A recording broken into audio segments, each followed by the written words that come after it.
What up? This is Robert Horry. Horry, three-pointer. Buries it. You might know me as Big Shot Bob. To Horry for three. Oh, unbelievable. This guy is off the charts. What's going on, Big Shot Bob? Robert Horry from downtown. What's up, Big Shot Bob? Mad at my mom. Oh, no. We're throwing it back to the original launch of this show. It's me and you this week, buddy. Hey, Just sounds the two, good. just the two of us.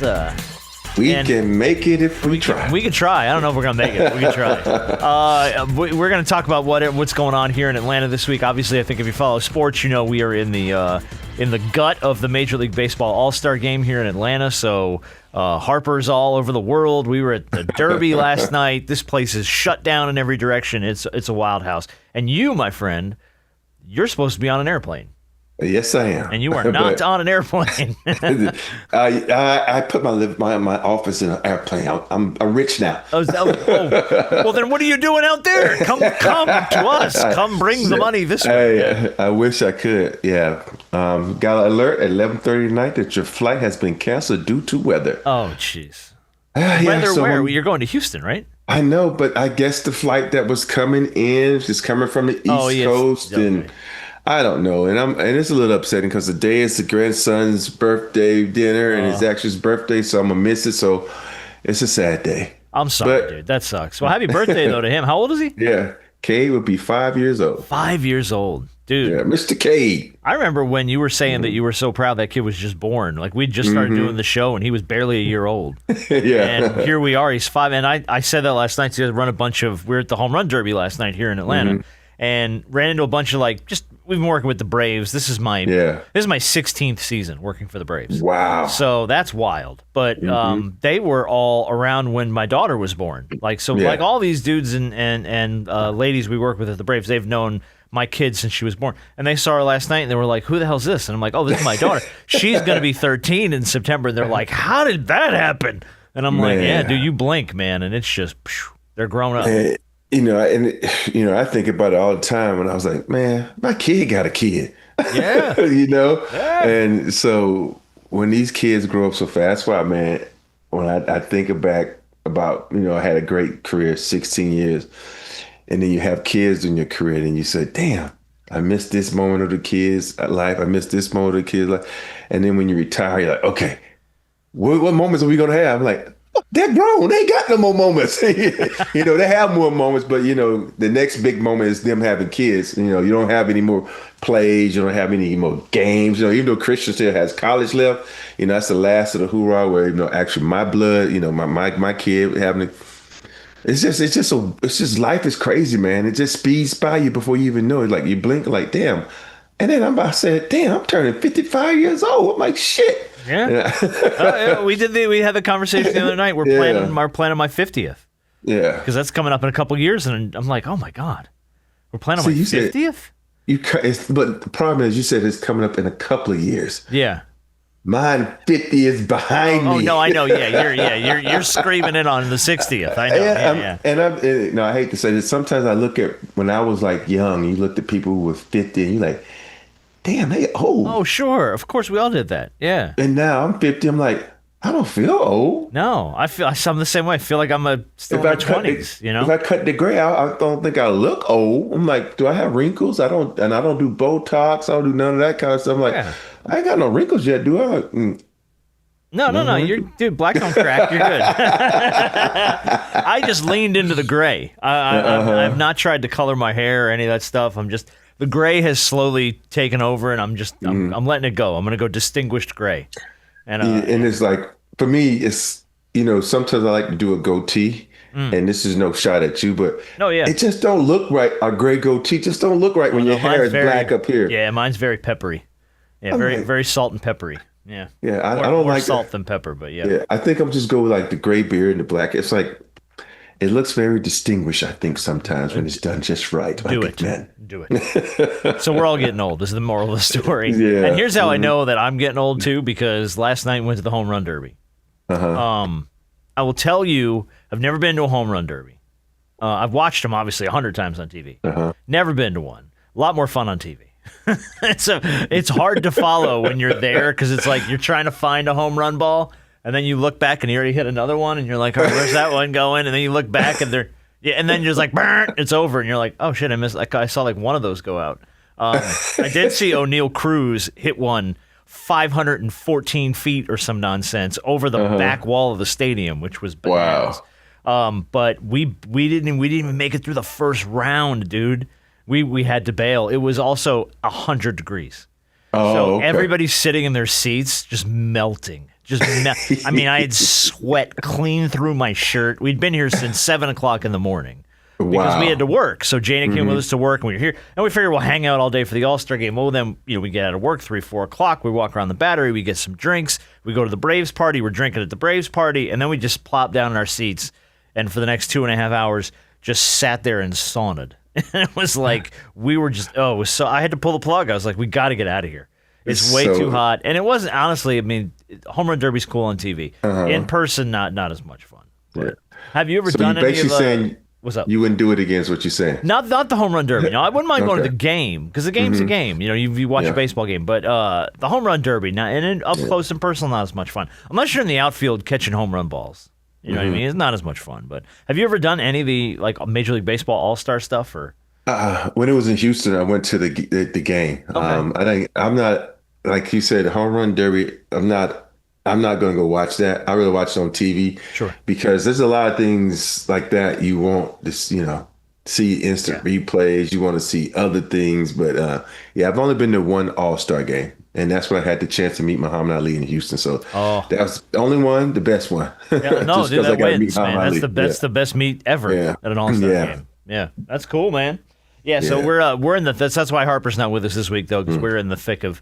They got this whole place shut down today for the red carpet, which is going to happen before the All-Star game tonight. Harper's downtown because we have SEC Media Days happening here in Atlanta at the same time as the same time as the freaking All-Star game. So I'm like, guys, good job, guys. We've lined up the two biggest events in the middle of the city. That's great. This is great timing. So yeah, we're all over the place, but we do want to at least get you a show this week. There won't be a Friday show. Just because we're just all over the place. So we want, but at least me, Rob and I wanted to get everybody a show this week. And there's some stuff to talk about. Not a ton of stuff, but there's some stuff to get to. You saw Book's extension? Oh, yeah. That's what I said. Dude. I'm mad at my mom. I'm like, Mom. Oh, is this where this started? We were born way too early. I ain't saying I was going to get $70 million, but sheesh. The way they're giving out money now, and, when I saw that, I had to do a double take. But I'm happy. I'm a big Booker fan, especially after this year's or last year's Olympics, and showed me how he can play defense. So I'm happy for the brother. No, I'm happy for him for sure. The money is mind-boggling. I mean, we're in that era now. Him and Shea are going to be making like $70 million a season. Now I remember when I think it was it Shaq that got that first big thing with the Lakers where he was making $20 million a year, and that was like a huge deal. Because it was, oh man, this guy's making 20. Dude, you got bench guys making 20. You got guys coming off the bench aren't even starting going to make close to 20. Man, you got guys that ain't even going to touch the fucking floor making $10 million, and they averaging like 2 points and 3 rebounds. I'm like, just because they are big. I'm like, and they're a third option big. They're not even like, it's like, dude. You think you got Shaq. You know how back in the day everybody put all these bigs on their team because if we face Shaq, we need a lot of bodies to beat him up. Got to stop him, right? Hack a Shaq, man. You got to throw everything you got at that guy, and that's true though. I mean that's he and we talked about this about 100 times. He's sort of redefined that role. Yeah, because he was just so damn. He got a lot of dudes paid, man. Yeah, he sure did. Yeah. He sure did. He set some standards. Book's deal's 2 years. His extension, 2 years, $145 million. Locks him up through 2030, and he'll be making over $70 a year. That's the highest annual salary in NBA history until Shea's creeps in. But yeah, I mean, like he's getting paid like a superstar, man. And I don't really know. And I heard Jalen Green this week talking about kind of nobody expects them to do anything because of all the pieces and the moves and the trades and the changes and stuff like that. But I don't know, man. I think Jalen Green, Devin Booker on the same roster together. If they find some footing and some pacing, they could be a nice little dynamic duo for Phoenix. Yeah, they're gonna be a dynamic duo. They're gonna put up a lot of points, but There's a lot of other holes. There's There's a lot of other holes, but There's a lot of other holes. So it's I like. but who knows? Who knows? I like man? both those they guys. might get some picks. Yeah, who knows? Yeah, you never know how you're gonna put it together. But I like both those dudes, and I'm happy for Book. I am because I think that's very much his team and very much his city, and yeah, I think he's getting paid like he should be. He's gonna. Hey, it's gonna be a minute before they win again. Well, that's just it, man. You were there, right? I mean, God, you were in the finals. You were what? God, was it 3 years ago? 4 years ago? You were there, dude. And now the road back just seems so far. And I think there's a lot of teams like that. We do have Wemby back though. Wemby got cleared this week. Did you see that? Yeah, it's. I saw that, and I saw, man. It's like dudes must have nothing to do. I think every freaking dude in the NBA is at Summer League. No, and I've seen so many stories too about, and I give guys credit though because like Trae Young bailed on a trip to Greece or something like that to train, so he could go to Summer League and work with the young guys, work with the young guys, try and get kind of built in with the new crew Atlanta's got. So I think a lot of these guys are just realizing after watching what OKC did and what the Pacers did with this team mentality to go, well, superstars are great, but who made it to, Shea's a superstar. Halliburton, we talked about this, he's probably on his way to being there. But I think both those teams got there based on the fact that they played as team units. They had good chemistry. They all they made the wheel turn together. And I think that you're starting to see more of these guys realize, I can get my bag, but if I can't make the team work, then it ain't going to go forward. And I think that's why they're there. It's weird. People should have learned that from Michael Jordan. When Michael Jordan tried to do that on his own in the Bulls, I need a crew. Then you saw where Kobe and Shaq departed, and all of a sudden Kobe was there by himself. I can't do this shit alone, and that's what the league is. Even my first year in the league with Dream tried to do it alone, realized shit, I need you guys. And when he did that, he won MVP. And so it's one of those things. A lot of guys say, oh, I know how to do it. But it's about playing team basketball, believing in your teammate and sharing the wealth, because you can still get yours, but you got to make those other guys around you better. You do. And I think, too, there's a little bit of revisionist history there from the young kids. They look back at, the Jordan era. And they're like, oh, that was all Mike. You know what I mean? And it's like, you just said it. You're like, no, it was Mike all Pippen. Right. It was Mike it was and all Scotty Rodman. and Rodman and Steve Kerr and Paxton Kukoc. and Kukoc and Cartwright and run down the hall. Ron Harper. Yeah. All those dudes. But of course, Mike gets the spotlight. So everybody looks back and goes, oh, but it was Mike. I'm going to be like Mike. I want to play like Mike. I want to get paid. Yeah. I want to be that guy. I want to be the star. And then it's like, well, take a step back and do what you just did. Look at all the pieces Mike put around him. Did Mike ever, because I know Shaq does this all the time. He gives everybody outside of Kobe a lot of credit. When I say that outside of Kobe, he gives Kobe his credit, but he really appreciates what everybody outside of Kobe did for that team. Sure. Did Mike? I've never seen an interview where Mike says, I want to say thank you to Steve Kerr, thank you to Scotty. I'm asking, have you ever seen one? I don't know. I don't think I have. Now, I watched Last Dance, and I don't remember really in Last Dance, he talked about all those guys and what they contributed, but I don't ever think he did it from a position of, man, I really got to say that we wouldn't have done this without this guy. It was just more of like, well, this guy was here, and this is the role he played, and he made it work. So I think he understands that, but no, you're right. To your point, I don't ever remember anything. Like Shaq effusively will praise you. Like anytime we would talk about the Lakers, big shot Bob, man, Robert, that guy made it happen. Like he would throw love at you all the time. Yeah. And he would do it like to yourself. He would do it to all those guys. He would do it, we don't do it without this guy, we don't do it without that guy. And I don't think he ever did it for Kobe because Kobe was Kobe. Like Kobe didn't have to. He didn't need it. That's what I'm saying. Yeah. Kobe, he knew too. He's like, if I praise Kobe, he knows who he is. He knows what he's doing. He's, you know what I mean? He didn't need it, but. Get the blue collar workers a little love. The working class man who really keeps this ship moving forward. Damn straight. And that's true though, because I think there's guys that see that. And I think there's guys that, to the point here, younger guys that are learning it. And guys that have tried to do it on their own and can't, that are starting to realize, well, shit, I better put a little bit of investment around the dudes around me. I better spend some time at Summer League. I better invest in these guys. Maybe I take a little bit of less money to make sure the team can get all the guys I need to try and have a winning squad.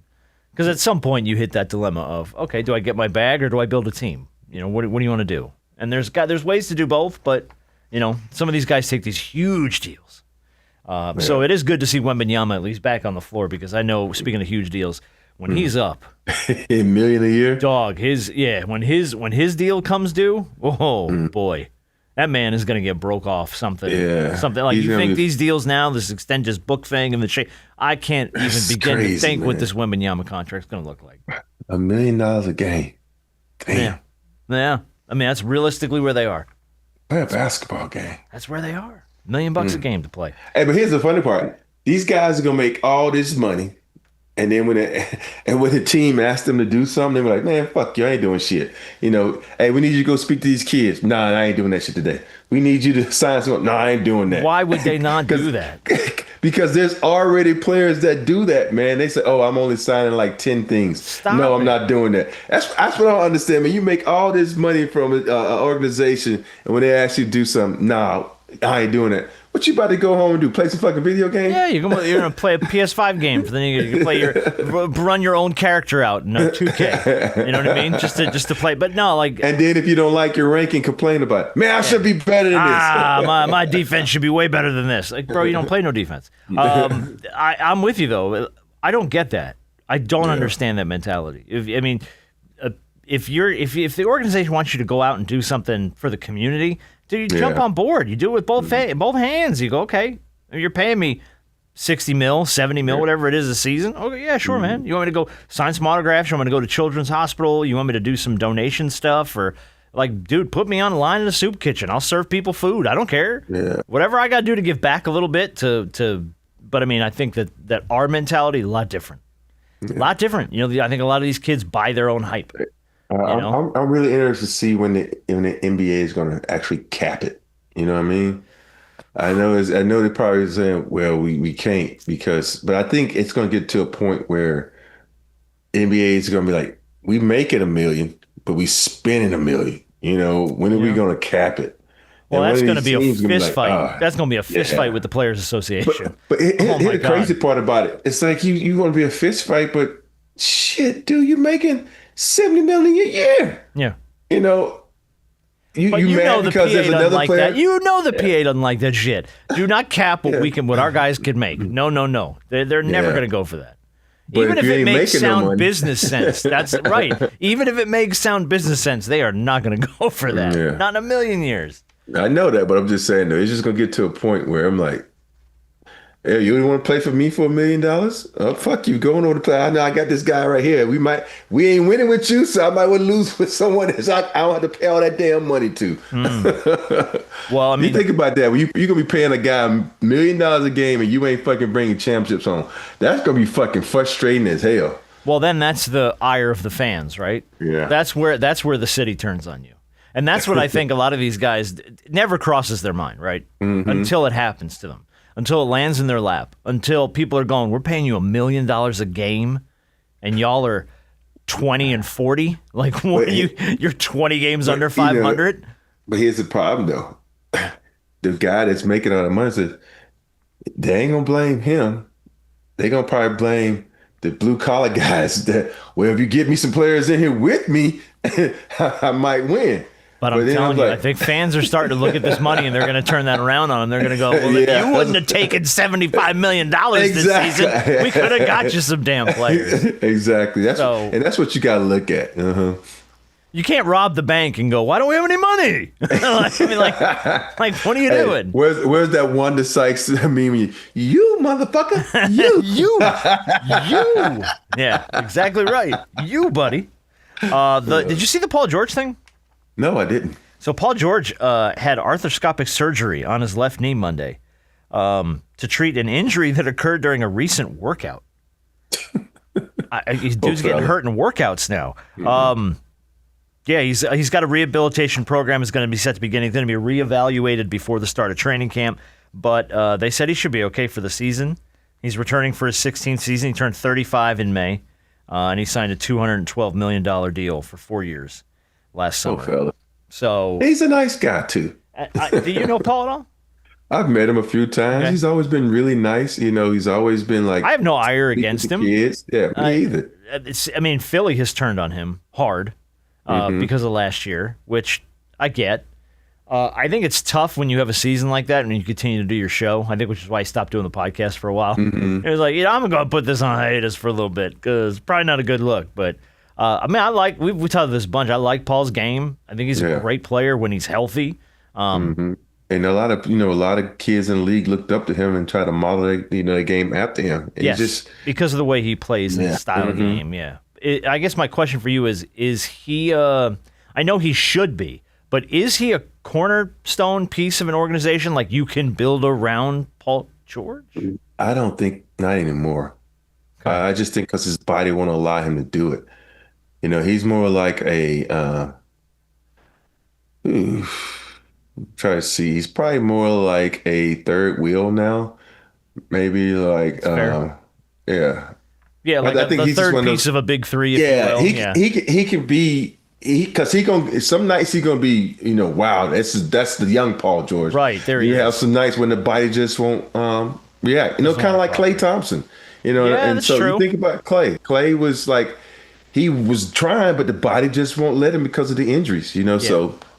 Yeah, I don't know, man. Like, I hope he comes back from it, but man, I do too. I really hate when you see coming off an injury-riddled year, and then he has to go in for an arthroscopic knee surgery because of something that happened during a workout. Like, oh no, that's like the bad luck train just pulling right up, being like, "Hey man, remember me? Hop on board, come on board, get back on." You thought you was 100? Oh, you thought you were clear. We thought we dropped you off at the last station. We just came, got your ass around at the next one, buddy. Yeah. How much Summer League have you watched? I watched zero Summer League. None at all. Good job. I don't watch Summer League, man. You didn't pay attention to any of it? Because I got to say, and I haven't watched a lot. I watched a little bit of the Lakers games, though, just on replays and stuff. Bronny doesn't look bad, man. He's looked pretty good. I haven't seen. I sat down to watch a game, and then all of a sudden I'm like, oh shit, I'm gonna watch The Recruit. So I switched over to The Recruit. Good for you. And started watching that. Good for you. I did the same thing last week. Shannon was like, I'm gonna do some show prep. And she goes, well, let's go see Superman. And I'm like, you're right, that's a better idea. Let's go watch Superman instead of me sitting here watching basketball highlights. And then I was like, oh shit, I'm gonna watch Ballard. And then I started watching Ballard. Oh jeez. And then I was like, oh shit, Bosch is in this. Oh, I forgot I never finished Bosch. And so I get sidetracked. You went down the rabbit hole, man. You got, one leads to another. You know what I never watched? Yeah, but so it was one of those days. The wife was calling me, like, what are you doing? Watching TV? What are you watching? Bosch? What's that? And I was like, okay. Yeah. So I went down the rabbit hole. You're like, sorry. How did you get there? Oh, let me explain. A long and winding road. Strap in. I got to give Bronny a little credit though because he's. I think everybody everyone loves to shit on that kid. And I know we were tough on him for sure because I think he was kind of put in a little bit of an unfair situation. But I think from what I've seen from him now, this is Summer League, so you take it for what it's worth. He's moving with a little bit more confidence on the floor, it seems like. Like he's moving the basketball a little bit more confidently. He's not afraid to drive in. He's not afraid to pull up for a shot. He had a nice little hook shot the other night. Like he's got a couple things he's worked on and developed, and you could tell there's a little more confidence in his game. And I don't know if that's what he was really lacking as much as experience, in playing in the NBA. But I don't know how much of what you do in Summer League really translates to an NBA floor. Well, I think it's just about getting reps and playing some competition and playing in a game-like situation because let's be honest. If you take everybody that's at the Summer League, it's going to probably be like 20 guys that are actually going to make it to the league. Realistically. And out of that 20, maybe 10 are going to get significant minutes. So it's because you think about it. Bronny James is playing, let's see, whoever it is. And then next thing you know, you go to a real game, you got the missile, Spider Missile, you got a guard. All of a sudden, you got pieces Brown on the board have changed a little, You're like, well, damn, I did work in the Summer League. And because the guys you playing in the Summer League are level 3, but these are level 8 guys you got to go against. Right. Exactly right. The speed's a lot different. The athleticism is worlds different. is crazy. But Yeah, speaking of that, when I did go to the Summer League for one day. I didn't go to any games. I did this thing, but I remember you had to go do that. Yeah. Yeah, for Kia and VJ Edgecombe. And I was saying to myself, okay, I'm really excited to meet this guy, right? Because you always want to see how big these kids is and how strong. And I walk in, I'm like, okay, you look like you gonna be, country strong. He wiry, he ripped. Okay. And then really, really, really nice kid, man. That's So I'm rooting for him.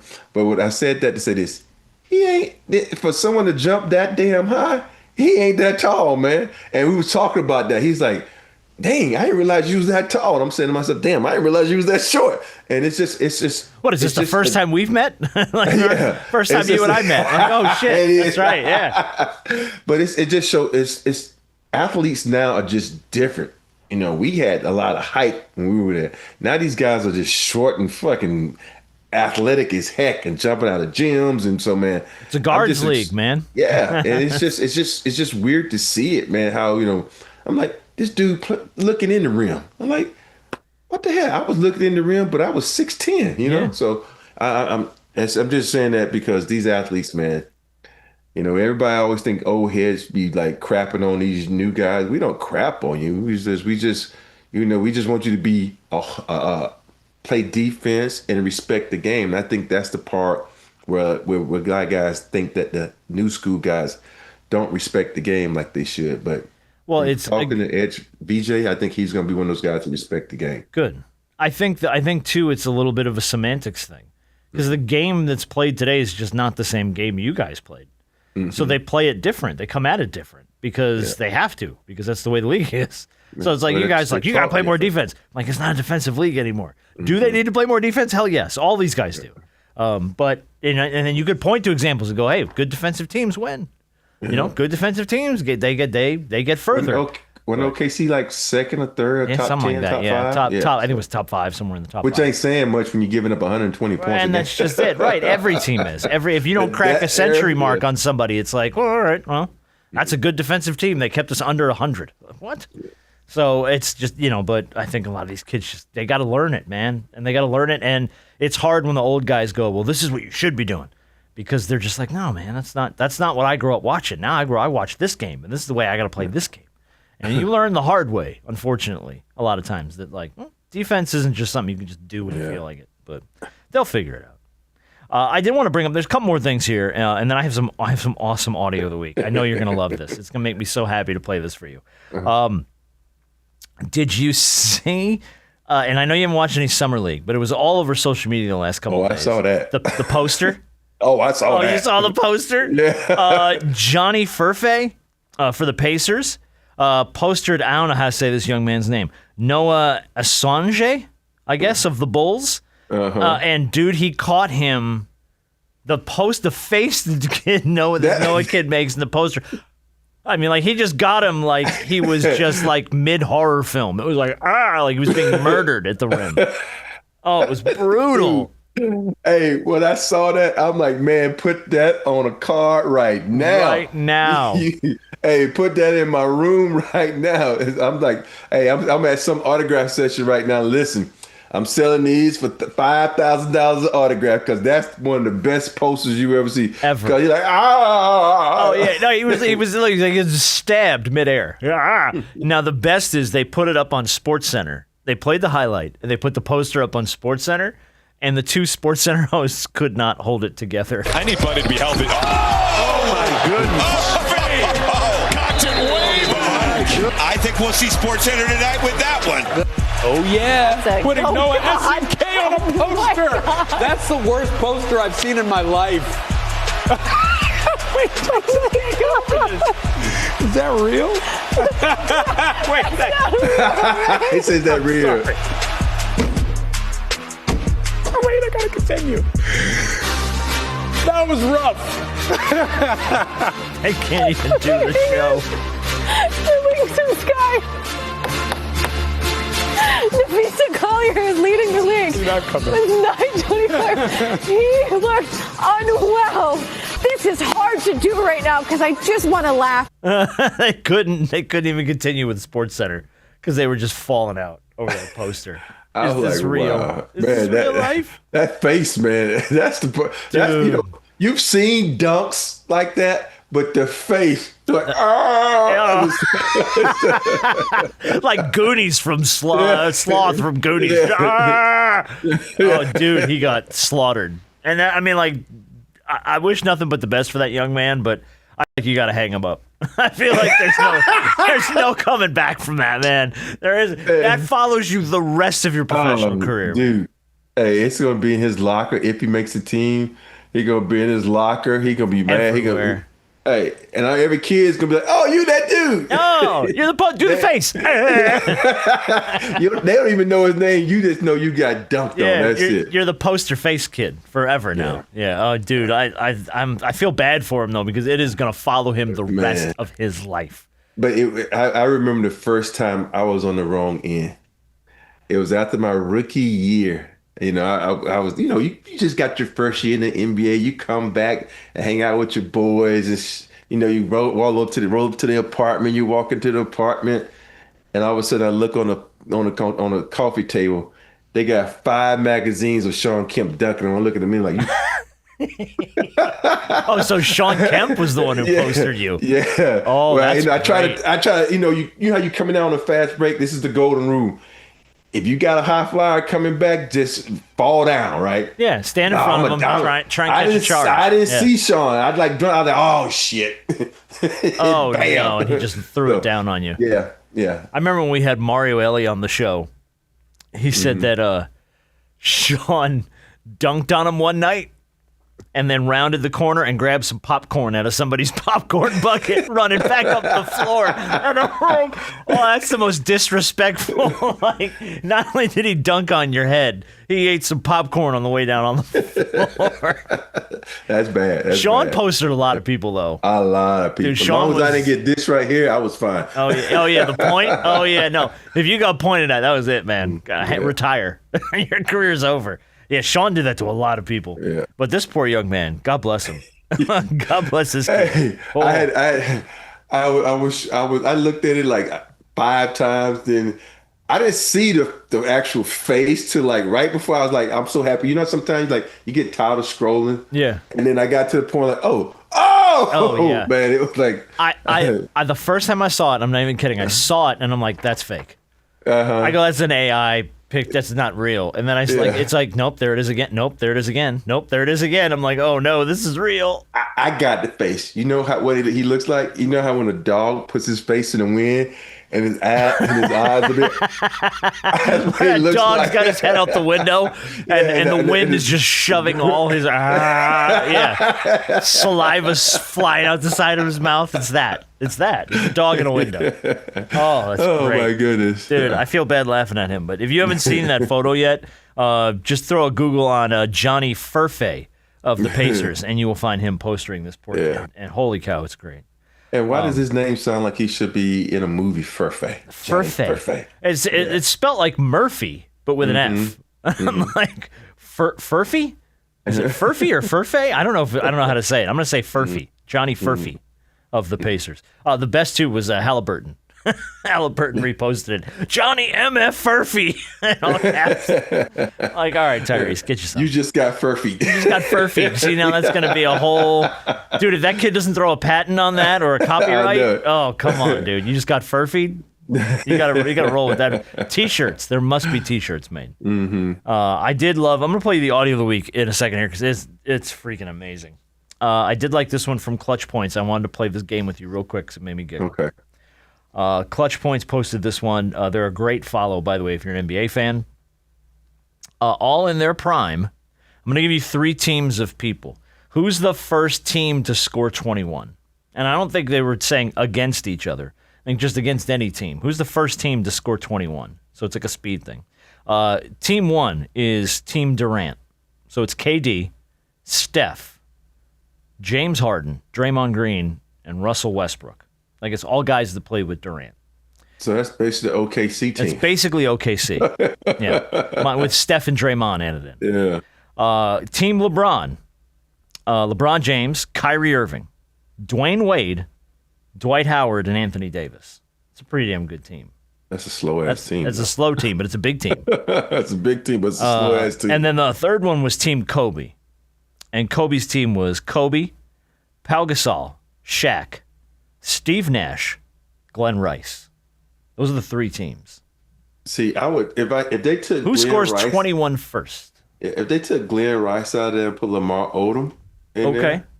Well, that's a lot of bigs on that team. Yeah, but Pau, Shaq, and Lamar. Yeah, I would take Team Kobe, but first one to 21 is KD team. Yeah, they score too fast and too efficiently, right? Yeah. Like KD scores quick. Harden will throw the ball all over the place. Steph will bomb it from because it's going to be all outside Jays. But but who's going to stop Shaq? Ain't nobody out there. Especially on the Draymond. Draymond can't stop Shaq. No. He says he can. He cannot. And that's not a shot at Draymond Green, but come on, dude. But Shaq was. They threw everything in the kitchen sink at Shaquille in the day, and no one could really slow him down. Yeah. The only guy he said he ever had problems with was Big Country. He said for some reason that dude just like every time he played him, dude just found a way to slow him down and give him problems. And I'm like, of all the people in the league, big ass dude. He was a big dude, but I mean, of all the guys in the league that were going to stop Shaquille O'Neal was Big Country. So, all right, let me do audio of the week, and then we're going to do Big Shot of the week, and then we're going to call it. Who you got out of that team? Which team you taking? I got to agree with you. I don't know how you stop Team Durant. I mean, the whole team, with the exception of Draymond, everybody on that team scores the basketball fast and efficiently. Durant, Steph, Harden, and Westbrook. Westbrook in his prime. Yeah. Team Kobe, I think, might had a shot. Kobe's great. Pau is just, I don't know. Pau's great with Kobe.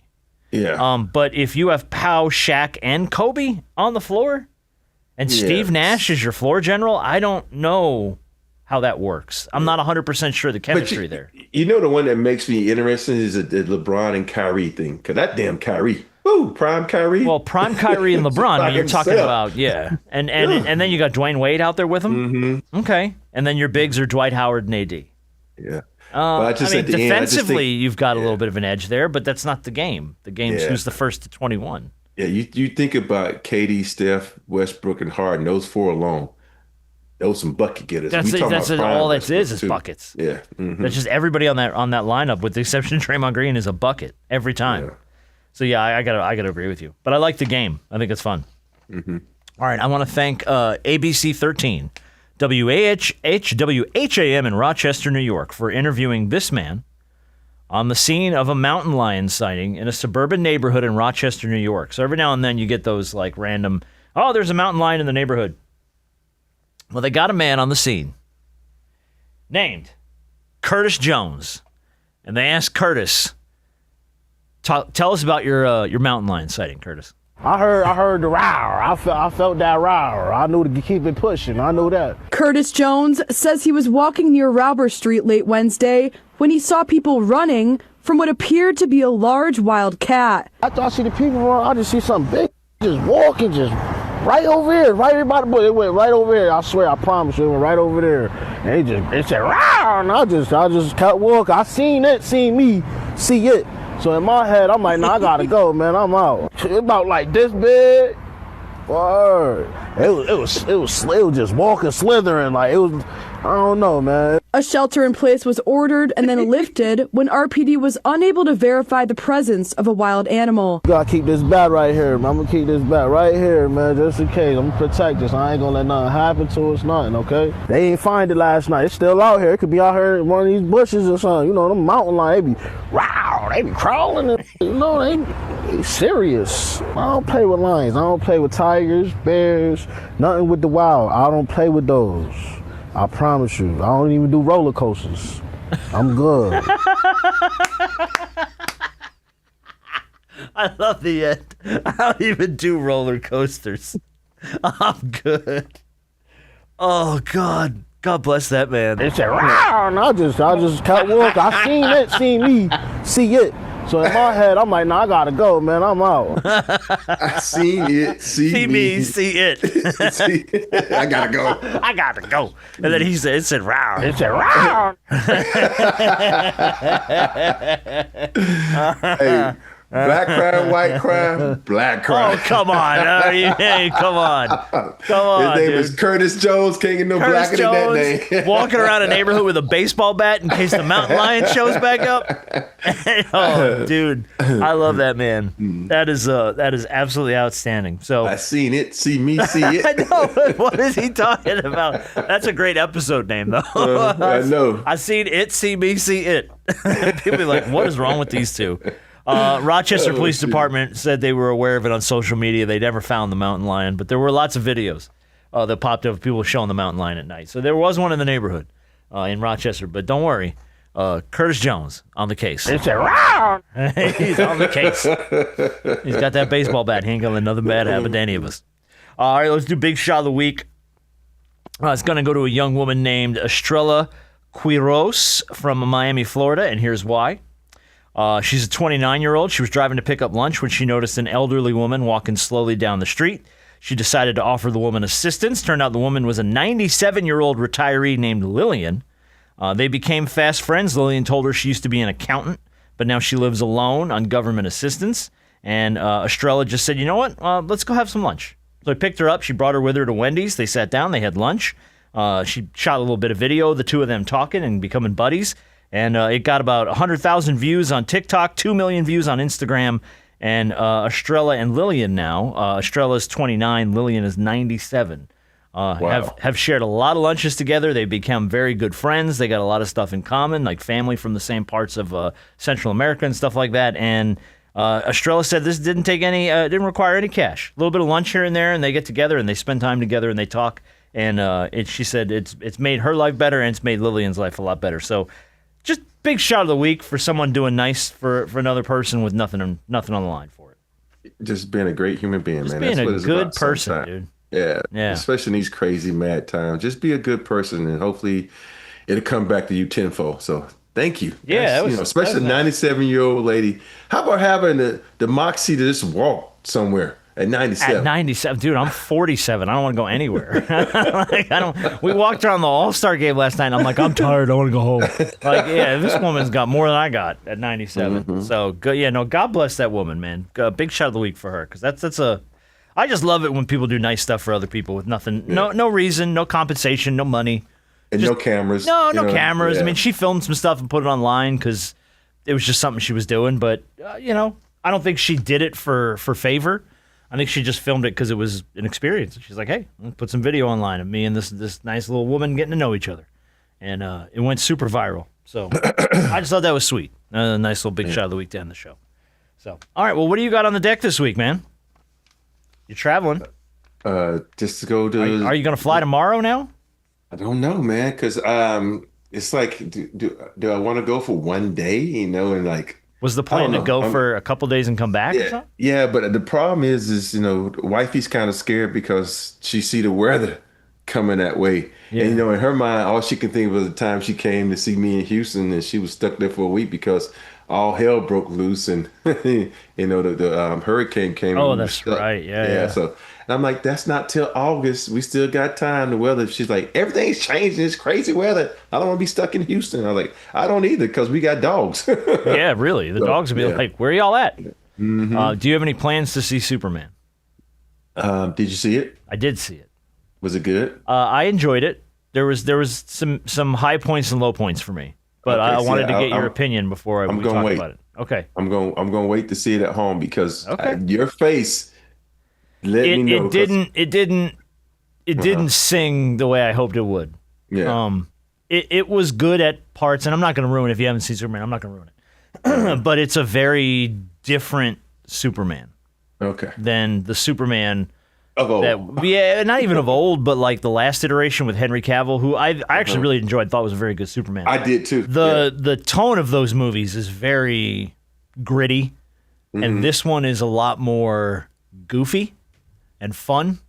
And it's mom and Pa Kent, totally different vibe. His relationship to Lois is very good. It's kind of the heart of the movie. Crypto steals the whole movie. The dog is awesome. The Justice League type stuff that's in the film is a little weird at times. And there's some stuff about Nicholas Hoult, great Lex Luthor, by the way. Nicholas Hoult plays a great Lex Luthor. But the Superman of it, I'm a little on the fence about it. So we'll wait till you see it to get into the spoilery conversation. Yeah. That's like, when I finally saw Sinners, I'm like, everybody was talking about how great it was. I'm like, I liked it, but it wasn't, everybody had built it up to be one of the best movies ever. I'm like, this ain't nothing but Dust to Dawn. Like, I've seen this movie. Yeah. Selma Hayek was naked in the first one, so y'all got some work to do. Exactly. I'm like, what? It's like, it was a good movie, but it's just a country Dust to Dawn. Yeah. So. And I had friends of mine, same thing. Superman, changed the whole tone of comic book movies forever. And I was like, oh, wow, okay, this must be great. I'm like, it just changed the way I guess the colors and the goofy dialogue. It's a very James Gunn movie. Well, I think also with us, we're like deep divers. And, we love our comics. We love our DC. We love our Marvel. And sometimes we expecting something to be really, really good. And so I'm about to watch it. But you know what? I'm going to have to go watch it in theater because I just want to eat popcorn. You should. It's a good experience. It really is. I didn't not enjoy the movie. I really did enjoy the movie. Overall, I think it had a lot of really good elements in it. I'm just curious to get your take on, and really the only thing that really had me wavering on this film was the Superman of it all. Okay. And that's all it was. It's just because he's a different kind of Superman. And I'm not going to ruin anything, but James Gunn even says in all these interviews, he's like, my Superman is very beatable. Like, he's not invincible Superman. He can lose a fight. And you're like, I'm not used to that. I'm used to Henry Cavill catching Steppenwolf's axe on his shoulder and just being like, not impressed. and just blowing it away. That's what I'm used to.